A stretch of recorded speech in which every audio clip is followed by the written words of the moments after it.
Hello and welcome to Warp Factor Unknown, the podcast where we delve into the world of Star Trek for an unpredictable rewatch and discussion. I'm your host Dan, and joining me today are resident alien language enthusiast and warp drive aficionado, Tom. Hello everyone, nice to be here as usual. Good. Today, we are talking about Star Trek Very Shorts, and we're going to talk about 4 of them. There's been 5 that have released. They're on YouTube. We did discuss one of them in the previous season of Warp Factor Unknown. I think it was Holiday Party. So we're going to do the other 4. We decided we'll do all 4 in one go. Try and bulk out this episode of Warp Factor Unknown. The episodes of Very Short Treks we are discussing today are Skin a Cat, Worst Contact, Holograms All the Way Down, and Walk Don't Run. And we're not going to do a synopsis, like a recap, like we have been doing in our previous episodes, just because these are very short. Some of them are only like 2 minutes long. So hopefully you'll be able to just sort of gauge what's going on just by us talking about it. And yeah, if you haven't seen them, it takes about 10 minutes to watch them all. It's not much of it's not much. Tom, Very Short Treks. Talk to me. So I remember watching a couple of these last year. The only one I can really remember is the one we actually went into detail with and covered, which was Holiday Party, and I loved that. That one was very good. short. Yeah. It was just up my alley humour wise. Yeah. This one, well, we'll go into all the details on these ones. They are still good. Starting with the intro, I love the sort of the 60s style intro they have when they come into it, when they introduce the episode, and I think it just works really well with this sort of style they're going for. Yeah, I completely agree, and I think some of these they land better with me than others. I think I agree. I think Holiday Party, that one's really quite strong actually out of the bunch. But it turns out when we first looked at the Holiday Party one, I think I said it was they did these very short treks. I think it was like for the anniversary of Star Trek, but it's not. It's the anniversary of the animated series, which makes way more sense because it's all the animated series stylings, which I love, and I like seeing all the various characters and things in that old style. Yeah. Should we start with Skin a Cat? The first one. Do you want to take us away on that? Yeah, this one I thought was actually quite good. There's a few moments I have to say what worked for me. Other moments that didn't. So obviously the theme here is that he can't say something without offending. Yeah, he keeps someone on the making what do you call them? Like sayings. Yeah. There's a word for it.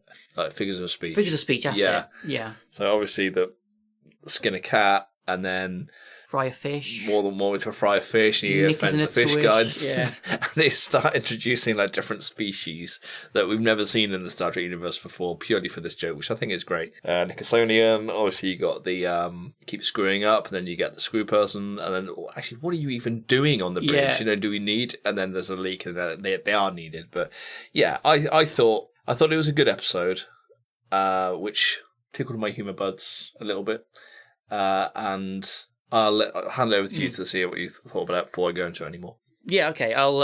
So I didn't like this one. This is actually my least favourite out of all on to watch today, and including Holiday Party. And it's because the joke doesn't land well with me. I didn't find it as funny. Apart from the very first one, when he first says to skin a cat and Maress turns round, like that first instance, that's really funny. And I think there's 2 reasons why I don't like this one. I think the joke goes on a little bit too long. It just drags out. It's a little bit too long. If it'd been like 2 minutes, 2.5 minutes, may have been a bit better. But the main reason I didn't like it, it's fine. It's still got a chuckle out of me. But it's a bit too much in that sort of boomer humour kind of sphere, if that makes sense. Do you know what I mean? The whole thing about you can't say anything nowadays because you're going to offend somebody. I don't like that trope or that joke. I don't think it's very accurate. That's just me. I don't know if you got any of that or anything like that. Yeah, I did see that. Like people these days can get quite offended over different things, but I think that's always been something that's happened for the years. I remember people being offended about everything when I was growing up. So yeah, I just enjoyed it for the different species, I guess, that are in it, and I like the Nickersonian saying, "How dare you!" Yeah. That sort of offended Nickertone. And there's something about mac and cheese at the end. He goes on a rant. He goes on a bit of a... you can eat kids' food, it's fine, yeah. Yeah, But yeah, I found it an easy watch compared to, for example, the next episode we're going to discuss. Well, before we move on to the next episode, we're going to do our IMDb's for each one as we go. So you got anything more to say about this one before? No, this one, easy watch. I enjoyed it. So yeah. I mean, I say I don't particularly like that style of boomer humor. Not personal preference, I guess. So the dish didn't land with me. So yeah. Oh, I do have a question actually about this episode. The captain, I couldn't figure out who it was because obviously we have Spock there and Maress and Vader, the regular, all the other ones sort of made up for this episode. But I was like, it doesn't look like Kirk. It might be Pike, but I again couldn't quite see it, so I'm not too sure who the captain was. No, I don't. Pike, I guess, is the nearest. Yeah, I think it might be Pike, but it's not a very good Pike. No. Yeah, review for this one. I'm gonna give it a very low IMDb, and that is just because the joke did not land with me. I liked the Celebration original series, and I did like seeing some of those other alien species, but it didn't really gel with me. I'm gonna go give it a 3 on IMDb, and a very low. Yeah. You? Yeah. Well, I will give it a little bit higher than that, just because it was one joke repeated over and over again, but I still found it quite amusing. I'm going to give it a 5.8. 5.8, that's perfectly fine, yeah. I mean, that's still quite low in the IMDb realm. Absolutely, yeah. Let's move on to Worst Contact. So this episode is... So we're now in TNG time, so we've got Riker, Crusher, and some other unnamed crewmen. And they beam down to a planet which have just invented a warp drive. And they're like, welcome to a larger galaxy. But these aliens are disgusting, basically. They pick their nose and they have smelly food. And that's the joke, is it? Like, they beam down to his first contact. And then they're like, ew. That's the joke. Yeah. Personally, I like this joke better.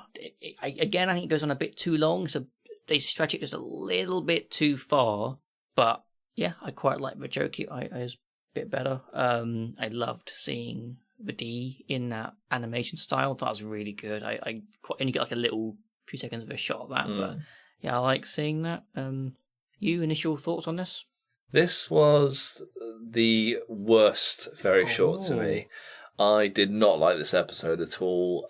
I'm all for gross out humour. In fact, I revel in gross out humour. But there's something about this episode. I think it was what you said, like the joke goes on too long. Like once you realise what all the stuff is on the wall, like all the snot and stuff, you're like, that's kind of gross. And then they start wiping it on themselves. Not just once, like multiple times.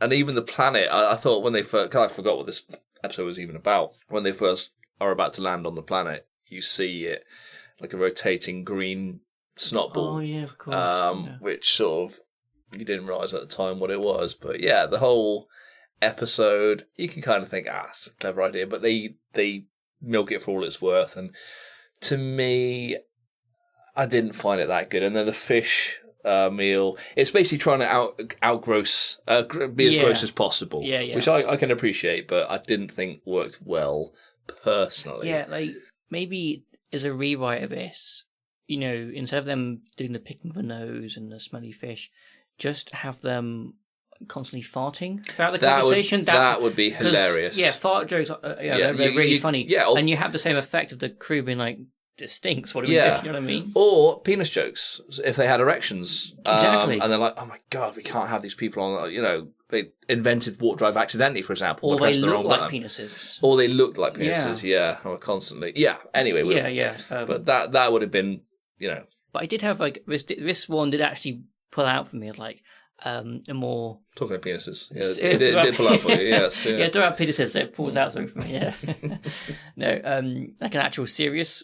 I say serious, a more like an actual real question about this one. And obviously these cartoons are not canon. This is... Can you imagine if they were? Can you imagine if they were? Yeah. There's that whole episode. Yeah, suddenly they did like the booger race, like you see him in like Discovery or something. Yeah, it's like the first contact policy for Starfleet and the Federation. So this race had literally just pressed the button to activate this warp drive. It was still in a lab. They hadn't really was the first step they had taken. And then boom, here comes some aliens beaming into your lab. And I was like, surely there'll be some kind of reconnaissance or let them develop a bit further. Do you know what I mean? It just seemed a bit too quick for the Federation to be beaming down and like, hi. I'll send a probe down so you're like, they're gross. These aliens are gross. And then, I don't know, covertly destroy their warp core. Or their, the thing they were inventing. Because I think the fact they've now shown themselves and they've destroyed what they were working hard to achieve for thousands of years, possibly, and all their, Booger ancestors were working up to this point, they could hold that against them, and when they get more advanced, they could be like, we know. Well, here's a future series idea: is these people they're now like the new Cardassians or Romulans. They're now the aggressive alien race that the Federation's got to deal with because Riker didn't want to shake someone's booger hand. Yeah, and they've got these super sticky weapons they fire at ships and stuff. They'd be like, it's like a giant nose, like it's like snots out. Yeah. That'd be a great series. Yeah, I actually like this episode more talking about that. Yeah, but actually, no, it's... We found on this podcast is sometimes the conversation we have about the Star Trek episode is better than the episode itself. So how are you going to rate Worst Contact? Low, but not as low as your score in the first. Very short. I'm going to give it a 4.5. 4.5, good. I'm going to give it a 5. Again, better than the first one, still pretty low. Right, the third one we're going to talk about is Holograms All the Way Down. And this is the shortest, very short trek. It's like 2 minutes long, really, really, really, really quick. And I think this one works really well because it's so short. It's a very simple joke executed really quickly. So the premise of this episode is they're on the holodeck, and it starts on the Enterprise NX-01 with Trip. And it's constantly computer freeze program, and it goes to another show with another batch of characters. Computer freeze program goes back to another. And I don't know if we see every single show, but we see most shows, I think. I can't think of one that we don't see. Enterprise. No, it starts Enterprise. Oh, it starts on it. Then it goes to TNG. Yeah. Then it goes to Lower Decks. Yeah. Then it goes to Prodigy, then it goes to the animated series. Discovery. We do get Discovery and Strange New Worlds. Yes. Then it goes to Voyager. We do get a DS9 somewhere in there, where we get Quark in there. We do, yeah. Or maybe we do get everyone. We don't get Picard. No. Sergeant Picard. Okay, maybe we do get them all, most of them anyway. Yeah. I liked this one because I like how many callbacks there are and how many references there are. Like I remember when this very first came out and I watched it for the first time. I remember I was really excited. I was really pumped. I was like, oh, there's Neelix. Oh, there's I was really quite into it. So I like this one. It's not as funny as some of the other very shorts, but I like it. I did like it. Yeah, that was my sort of thinking too. Is it started off, and I didn't know where this episode was going to go. I sort of guessed there was going to be a lot of holograms from the title, as you'd expect. All the way down, I thought, oh, how are they going to make this? And then when it started with the treaties being signed by Riker, I thought, where can they go from here? And then, of course, they went, as we mentioned, DS9, Lower Decks, Prodigy, Animated Series, and so forth and so forth. And I loved the fact that it was quick. Yeah, and it really was snappy. Very, a few seconds. You didn't have a chance to get used to one scene before it moved on to the next. Yeah. And I just liked the premise and how they executed it. So I liked it. Yeah, if they'd doubled the time and made it 4 minutes long, probably wouldn't have worked like some of the other ones. No, I do have I like the very beginning, the opening. So it starts with Trip on the bridge of the Enterprise, the NX-01 Enterprise, and he says something like, "Oh, it's been a long road getting here," which is obviously a nice little joke to the theme song. Then also, when it cuts to Riker and Troy. Now you're not going to know this. Do you want spoilers for the Enterprise Season 4 final, so the very last episode? Yes, please. Sure, cool. Let's give Tom some spoilers. It's a callback to that final episode, and it's not a very well-loved episode, that episode of Enterprise. The premise of the episode is Riker and Troy are on the holodeck, and they're looking back at Enterprise. They're sort of running an Enterprise program, and it's they're playing through the story of Archer dealing with a very difficult decision and a difficult mission. The foundation of the Federation, I think it was. It's not very well received because I think it pushes the focus, mostly because it pushes the focus away from the Enterprise crew and it sort of puts it on Riker. Oh yeah, and also they try and like backdate it, so Riker's doing this in canon terms, like season 4, season 5 of TNG. Do you remember the episode where Riker's old commanding officer comes aboard the ship and he's trying to find a lost cloaking device in like an asteroid? Yes. Riker's got a dilemma. Do I go to my old commander or do I go tell Picard what's happening? Yeah. So that's Riker's dilemma. And this Enterprise episode is Riker on the holodeck trying to resolve that issue. So it's a bit of a weird callback. It's not like one of the most iconic TNG episodes. Anyway, that's the callback. And I'm like, that's fantastic. They've called back to the Enterprise final, which wasn't well received. Yeah, no, I did appreciate that. Yeah. Yeah. They crammed a lot in those 2 minutes. They did. They really did. So yeah, how would you rate this one? I enjoyed it. I didn't recognise some of the scenes, which made me think, I need to watch more Trek. But on the whole, I liked it. I'm going to give it a 6.5. 6.5, yeah. I'm gonna go a touch higher than that because I really liked it. I really like the quick snappiness and all those little callbacks and like, oh, there's Saru and not, it was, I'm going to give it an 8 out of 10. Wow. An 8 on the IMDb. High praise. Yeah, very high praise. I really like this one. On to the final one we're talking about today, Walk, Don't Run. So the premise of this one is it's kind of like Tendi from Lower Decks is giving like a speech, or she's recording a video or something, sort of celebrating the animated series. And again, she says like a phrase, a common phrase, and it offends Scotty. And they then get into an argument about, who was better, the animated series or Lower Decks. And then it kind of ends in a musical number with Riker and Sulu on the thing. And then they end with like, Tendi and Scotty sort of making up and stuff. And that's kind of the premise of that one. Thoughts on this one? Yeah, I liked it. Yeah. I don't remember seeing this one before, actually, which made it even better. But it reminded me of the Skinner Cat episode in that a turn of phrase makes someone offended, and then I thought, is this going to be like another one of those where they just go on to insult various species on the ship? But no, it turned into like this going about the stiff animation, and then the orgy scene, and then the standing on the shoulders of giants, all this sort of stuff. And I thought, are you calling us giants? Are you calling us fat? And then, no, we got fat eyes. Oh, wow, you've got, black dots on skin. So, and that's actually, before I saw this episode, was my main thing with this. I remember, yeah. Episode was going on about how it's weird they don't colour in the eyes. So for one of the characters to point it out, great. Yeah, I loved it. Yeah, I'm the same. I really enjoyed this one. And even though it is basically the same joke as Skinner Cat, it's done better here.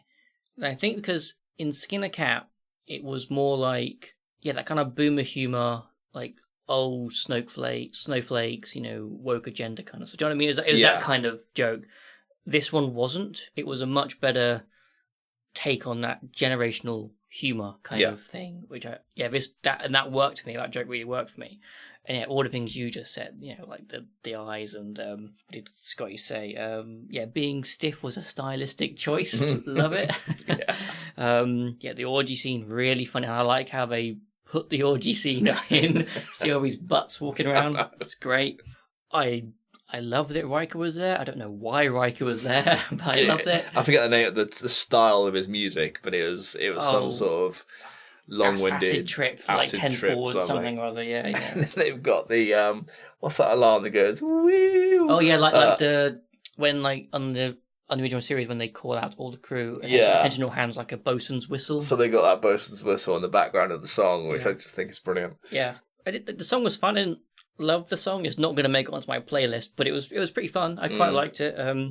I do like how they actually have George Takei in this. They got him back to come and record some lines for this. I think that was great. Yeah. I really like how the song ends with just George Takei going, "Oh my, oh Yeah. my." He just says it over and over again. But the one difference to that is when they insert a pie into Yeah, like it. "Oh pie." Oh pie. Yeah, yeah. And Yeah. I really like that. But that was really funny. And yeah, like you're gonna get George Takei to come do like a little comedy thing. What do you get him to say? Oh my, Yeah, of course. oh my. It's like his thing. Yeah. So yeah, that was really good. I enjoyed that one. I think, what would I rate this one? I'm gonna go 7.9. Again, really high. I really quite enjoyed this one. Yeah. I think kind of shows just like I've got quite a spread. Yeah. On these very short From tracks. 3 up to 8. Yeah. Yeah. How about yourself? A flat 7 for this one. Flat 7. That's Likes good. it? Yeah, good. But it's like most of these very shorts, they will never make it into my sort of top tier of treks. No, and like I don't know when I would ever go back and rewatch these. No. Like I said, I watched them when they very first came out, and now for this podcast, a few years maybe. Probably with friends. Maybe if I'm ever with a friend who hasn't seen them, and they're like, maybe if it comes to a conversation. Yeah. What we've got to do now is see what they are actually rated on IMDb. Yes. So I suspect my ratings will not match up at all with what they actually got. Skinner Cat gets a 5.4. Okay. Which is actually a bit close to what you rated, actually. So what was I? I was 5.8, wasn't I? Yeah, so you're quite on the money on that one. Yeah. Pretty good. Obviously, we did Holiday Party before. Worst Contact gets a 4.6. I went 4.5, I think. I think I said a 5, so pretty good on that one. Holograms all the way down at 6.8, so getting up there a bit. Yeah. And then finally, Walk Don't Run, 6.1. Oh, that's interesting. I thought they would have got higher. Yeah, I thought the last two would have got a bit higher, actually, like just about hit that 7 mark. But yeah. Which I think that's probably about right. Like I was saying a minute ago, they're good. Yeah. They're not great. We're going to go into see what we're going to watch next time on Warp Factor Unknown. As Tom gets up his spinny dial, I'll just remind everyone that we will watch two-parters. We won't watch whole story arcs. If we get the same episode, we'll go up or down. We can't watch the previous show we just watched, which in this case will be very short, but we just finished watching them all anyway, so they're out and running. And we can't watch the same show more than twice per season of Warp Factor Unknown, which currently means Enterprise and the original series are out the running. And also very short, because they're gone too. Wow, we're really getting through these tracks. But yeah, Tom, do you wanna spin us away, select us away? Okay, I am now going to roll the randomizer. So I have 11 to choose from. Fantastic. And 1 has been chosen. 1? What is 1 on your list? Is Discovery. We're going back to Disco. Fantastic. Yeah. First one this season. Good. Okay. Because I think when we recorded the last season of Warp Factor Unknown, the final season of Discovery hadn't yet come out, so we have another season to talk about, season 5. So yeah, maybe we'll get that. So let's see. Yeah. If I now go between 1 and 5. Okay. Are you ready? I am ready. 2. 2. Fantastic. This is good, because we might get the ones where we have Captain Pike and stuff. Mm-hmm. So as you know, Tom, obviously, Strange New Worlds is a spin-off show from Discovery Season 2. They introduced Captain Pike and his Enterprise and all that stuff, and the Spock character with Ethan Phillips, I think he's called. Yeah, so then we might get some Pikeage. I'm always up for some Pikeage. I can't really remember. I do remember the plot for Season 2. There's like a Red Angel character. They're trying to like save the world, the universe. I don't know. So yeah, how many episodes are in Season 2? 14. 14. Although the finale is a 2-parter, so 13 and 14. So if we get that, I'm guessing we'll watch both. Yeah, we'll watch both parts, yeah. Right, so if I roll then, 4. So 1 to 14, here we go. 9. Ooh.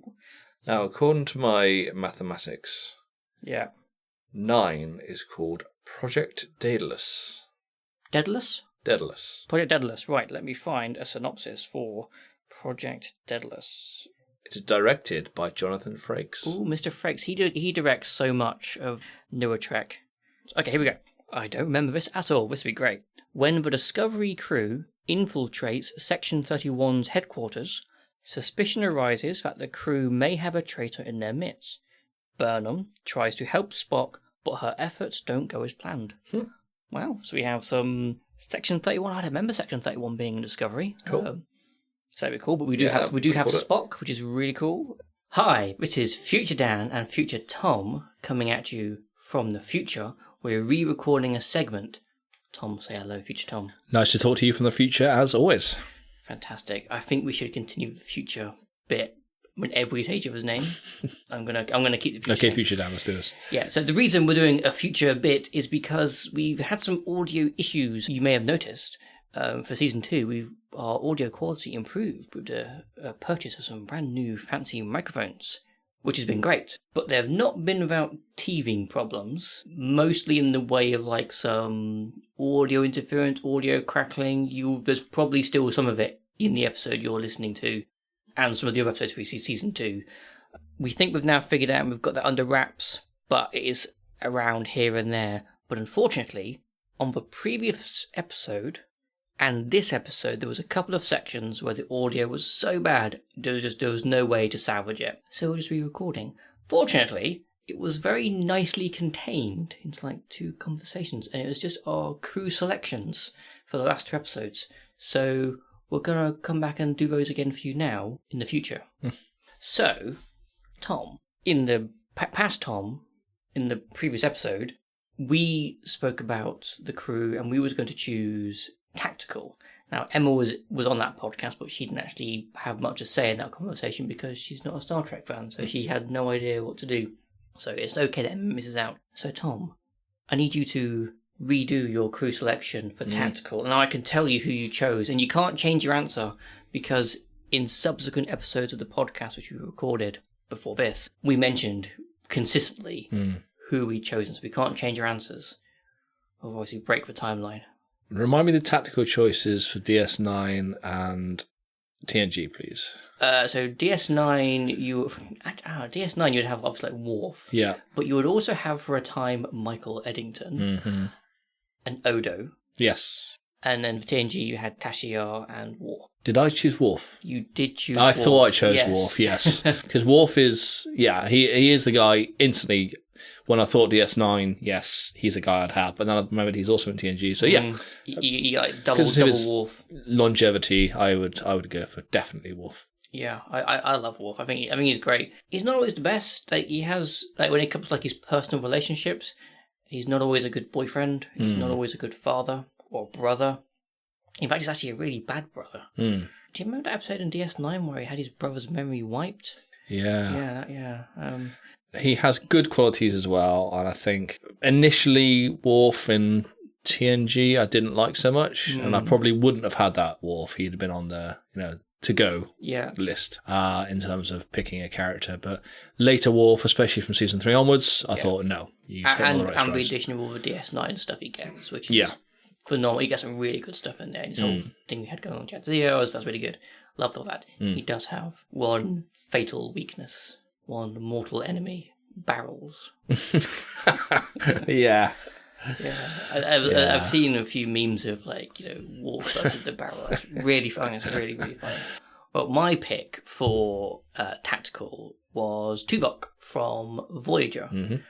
I love Tuvok. Tuvok is great. Tuvok is, in a lot of ways, the first officer that Voyager should have had. He kind of is the de facto first officer, just because Chakotay, his character is quite weak. And he's quite badly written, I think. Doesn't always get a lot of good stories, even though he should have done. He's got a really interesting backstory. The whole Marquis thing, but yeah, no, Chakotay is, I don't think he's anyone's first pick first officer. No. So Tuvok is my tactical. He's just really good at his job, and he's super loyal. I think I say it all the time, he's super competent, knows what to do. And I like his relationship he has with Mr. Neelix. I do quite like that little rivalry, friendship they have going on. I like Tuvok. He's my man. So that's our tactical discussion, and that was in the previous episode. We've now got to do another one. We're having 2 for 1 in this. I thought it'd be easier just to do one re-record, one insert. So we're doing it like this. We're doing 2 in 1. So Tom, in this episode which we originally recorded, we spoke about counsellors. Now, originally on the list, I'd only pulled out we could have Troy, Esri Dax and Dr. Miglimo Yep. from Lower Decks. But you brought up people like Guinan Yes. and Neelix, Mhm. who were like that kind of like bar person, like friendly ear kind of thing. I was like, great addition. They're going on the list. Yeah. Again, we can't change your answers. Nope. So do you remember who you chose? I will still choose Guinan. Good. Well, I think you she have is to. You can't break the yes, timeline. I've not changed now. Yeah, she to me is the ultimate counsellor and also works behind the bar as well, so it does can pour you a good drink. And she does that cool like hand gesture to Q. Yeah. Q Oh. she can fight Q, Yeah. which is not something that most people can do. Mm. So yes. And she stabs him in the hand with a is it dart or pen? Oh, she does, doesn't she? With something. Yeah, Yeah. something pointy. Maybe like a fork. Oh, it could be a fork. Yeah. Actually. Yeah, it's one of the, anyway. But that to me, yes, I want a counsellor that will stab Q in the hand. Yeah, I love that. And I know it's not Guinan, but it's Guinan. The episode where they're children and she's a kid. I love that because she's just like, I'm a kid. Excellent. She's become like bouncing on the bed. She's having a great time. I love that. See, to me, I mean, some characters in TNG start off weak and become stronger. Where she was strong right from the start, I believe. Yeah. Was it Q? Who was it? The one where they meet the Borg? Is that when she's first introduced? That's what I think. That's when she's first introduced. Really? I could be wrong. Wow, no. Kind Kind of makes sense. I wonder if it's because Whoopi Goldberg is or was an already very well established and seasoned actor. Yeah. I don't know what like the background of all the other actors. Obviously, Patrick Stewart is very experienced, but all the others, I don't know if they were all like amateurs, if it's their like first proper gig. Yeah. No idea. Yeah, Guinan was a great choice, and on reflection, I'm like, actually, that's actually a banging choice. Yeah. But it's not the choice I made, and I've got to stick with Pass Down's decision, and that was Esri Dax. And I do stand by Esri. I really like Esri. I think she has potential. We only get her for one season. I think if she had been around for 3, 4, 5 seasons, if Terry Farrell had left earlier, I think we would have had some really good Esri stories. But no, she is great. I think she's a really good counsellor, with one glaring exception. Do you remember the episode of DS9 where Nog gets his leg blown off? Yes. Yes, and he has that recovery period, which he's basically got PTSD, and you would think this is exactly the kind of thing that a guidance counsellor will be able to solve. Yeah. But no, she just hands off the work to Vic Fontaine. Like, Vic does great. Oh, we could have had Vic on the list as well. Vic's, yeah. That's true, yeah. Anyway, yeah, like, apart from that very obvious case of when she should have, been there for someone's mental health and she wasn't. Anyway. Yeah, otherwise, I think she's great. I think she could have been great. Yeah. And I get the Dax symbiote, which is, you kind of get everyone else beforehand as well. I get a Jansi, I get a bit of Curzon and all the other ones. See, Guinan's lived a long time, but not different lifetimes. Interesting, yeah. So, yeah. Yeah, she did spend a bit of time on Earth in the 1870s, whatever it was, just like hanging out in country estates. Yeah. That was good. Yeah, I should do that. And also in San Francisco, 10 Forward. 10 Forward, yeah. No, because you've not seen Picard, have you? Okay, so it was one thing that really annoyed me about Picard, and kind of irrationally. In Picard, they go back in time to 21st century Earth. And Guinan's there, a young Guinan. And it's cool. It's kind of cool. She's like a different actress pickup. It's great. And Guinan is tending bar. She owns a bar in San Francisco. I think it's San Francisco. Maybe it's LA. Somewhere in America. And the bar is called 10 Forward. And I hated that so much. I really disliked it. Why? In my mind, I don't know if it's canon or not, but in Future Dan's head canon, 10 Forward is on the Enterprise D on deck 10 at the front of the ship. So 10 Forward is just a nickname that the crew call it. It's not actually, it's just deck 10 at the front. Yeah, it's not really a traditional pub's name, I guess. No, so I didn't like the idea that Guinan already ran a bar called 10 Forward on Earth, and then she called the one on the Enterprise 10 Forward. I just didn't do it. Was 10 Forward exclusive to the Enterprise? I believe so. I don't think we get any other named bars. We get Quarks obviously on DS9, but we don't get the Messel in Voyager. It's just the Messel. I don't think we get any others. Huh. If she might have had a experience. I don't think she does sense things from the past and the future, doesn't she? She does do that, yes. So maybe she sensed that she'd be working on a bar or on a spaceship in the future. I was like, huh. I see, That's a good name for a bar. Yeah, maybe. I still don't like it. No. I don't. It should have been something, more, I don't know. Like I don't know. A quirky word, a play on word named bar, like the Cock and Balls or something like that. Cock and Balls. Yeah. No, I don't know. I always just assume that 10 forward, deck 10 at the front of a ship. So I can't believe that's like one of my biggest complaints of season 2. Fair enough. But that is... No, I know one of your complaints in the previous season was at least 20 minutes long. It was, but it's actually quite tame. This is quite tame in comparison to your biggest gripe. Okay, well, that was our crew selections from that episode and this episode. So, future Dan is going to pass you back to past Dan, and goodbye from future Dan and future Tom. Goodbye. Thank you. Thank you for listening to Warp Factor Unknown. I've been your host, Dan, and I've been joined by my co-host, Tom. A pleasure, as always. Today we spoke about the very short treks, Skinner Cat, Walk Don't Run, Holograms All the Way Down, and Worst Contact. Join us again next time for another deep dive into Star Trek, as we discuss the Star Trek Discovery episode Project Daedalus from Season 2, Episode 9. Until then, thank you for your continued support. If you would like to contact us, please email us at warpfactorunknown@outlook.com. That again is warpfactorunknown@outlook.com. You can also leave us comments on YouTube and Spotify and everywhere else, and please give our podcast a rate and a thumbs up and all that good stuff. The music we use for our podcast is called Starfleet Command. It's by Jeff Harvey.